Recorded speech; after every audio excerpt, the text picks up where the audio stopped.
बात सच है कि हम लोग एक अच्छे दौर से नहीं गुजर रहे हैं। कोरोना वायरस से हमारा देश ही नहीं पूरी दुनिया प्रभावित है और सबसे ज्यादा प्रभावित है हमारे डेली वेज वर्कर्स, जो देश के अलग अलग कोने से आते हैं रोजगार के लिए, ताकि वो अपना और अपने परिवार का पेट पाल सके। गिव इंडिया, एक्शन एड और हेलो लाया है मैं भी कोविड वॉरियर, एक इनिशिएटिव जिसमें हम सब साथ आए और कोविड-19 से लड़े। So join the cause and support our daily wage workers. जय हिंद।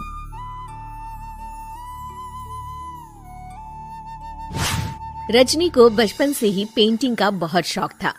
वो हमेशा से ही पेंटर बनना चाहती थी, पर उसके माँ और पिताजी ने उसको कभी भी इस चीज के लिए सपोर्ट नहीं किया और उसकी शादी नीरव से हो गई। नीरव रजनी को बहुत प्यार करता था, पर रजनी हमेशा चुपचाप ही रहती। वो इस शादी से खुश नहीं थी। वो ये शादी नहीं करना चाहती थी। उसे तो हमेशा से पेंटर जो बनना था। अपने इस सपने को वो नहीं पूरा कर पाई, इसलिए वो हमेशा उदास रहती थी।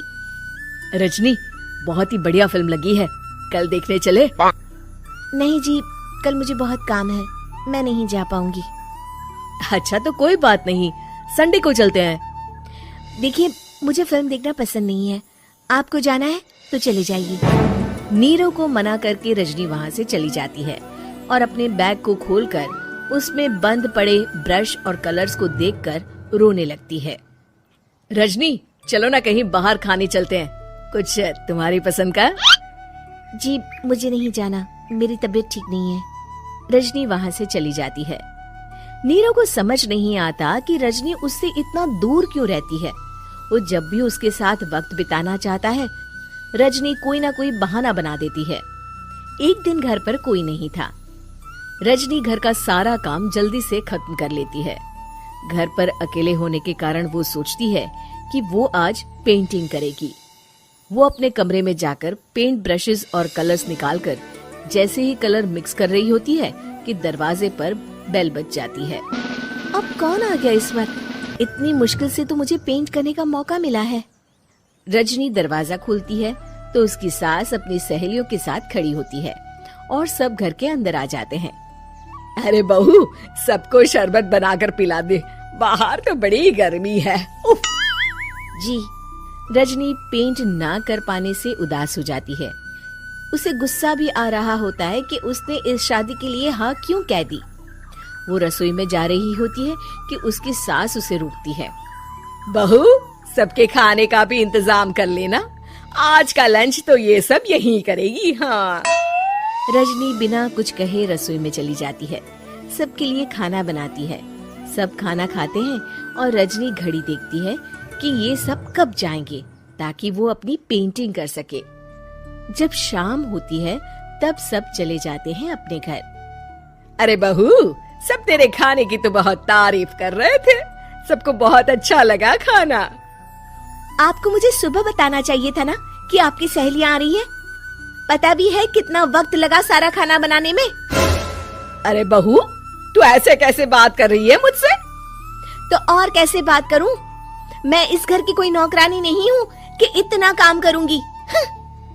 रजनी अपने कमरे में जाकर दरवाजा बंद कर लेती है। शाम को जब नीरव आता है तो उसकी माँ उसे पूरी घटना के बारे में बताती है। क्या रजनी ने आपसे इस तरह बात की माँ? हाँ, और पता नहीं उसे क्या हो गया है, शाम से बाहर भी नहीं आई है। मैंने तो कई बार आवाज दी, खाना भी नहीं खाया उसने। तू ही बात करके देख ले बेटा। नीरव अपने कमरे का दरवाजा खटखटाता है। रजनी, दरवाजा खोलो, मैं हूँ। रजनी दरवाजा खोलती है और फिर वापस जाकर अपने बिस्तर पर लेट जाती है। रजनी, माँ से बात करने का ये क्या तरीका है? मैंने कोई गलत बात नहीं की है। अरे तुम क्यों ऐसे बर्ताव कर रही हो सबके साथ? क्या तुम इस शादी से खुश नहीं हो? रजनी कुछ नहीं बोलती। अरे बताओ मुझे रजनी, क्या ये शादी तुम्हारी मर्जी के खिलाफ हुई है? हाँ, मैं ये शादी कभी नहीं करना चाहती थी। तुमसे क्या, मैं किसी से भी शादी नहीं करना चाहती थी। रजनी रोने लगती है।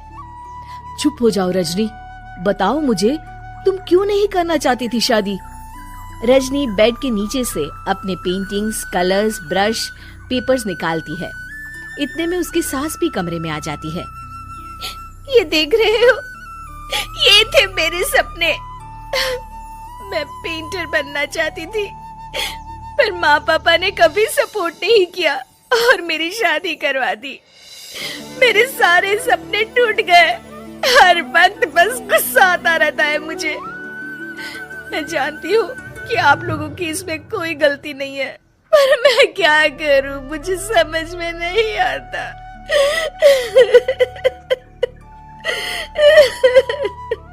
रजनी फूट फूट कर रोने लगती है। मुझे माफ कर दीजिए, आप दोनों के साथ मैं बहुत बुरा बर्ताव कर रही हूँ। अरे रजनी बेटा, चुप हो जाओ तुम। नीरव पानी लेकर आता है। ये लो पानी पियो और शांत हो जाओ। रजनी पानी पीती है और उसकी सास पेंटिंग्स देख रही होती है। अरे नीरव, हमें तो पता ही नहीं था कि हमारी बहू कलाकार है। अरे कितनी अच्छी पेंटिंग्स बनाई है, देखो तो। ये वाली तो मैं अपने कमरे में ले जाऊंगी। आपको ये पेंटिंग्स अच्छी लगी? अच्छी नहीं, बहुत अच्छी लगी। और तुमने हमें बताया क्यों नहीं? तुम जब चाहे पेंटिंग कर सकती हो रजनी। हम तुम्हारे सपनों को पूरा करने में तुम्हारा पूरा साथ देंगे। हाँ बेटा, हम कला की कद्र करते हैं। हम कलाकार तो नहीं, पर मुझे गर्व है कि मेरी बहू एक कलाकार है। रजनी, नीरव और सास तीनों हंस पड़ते हैं।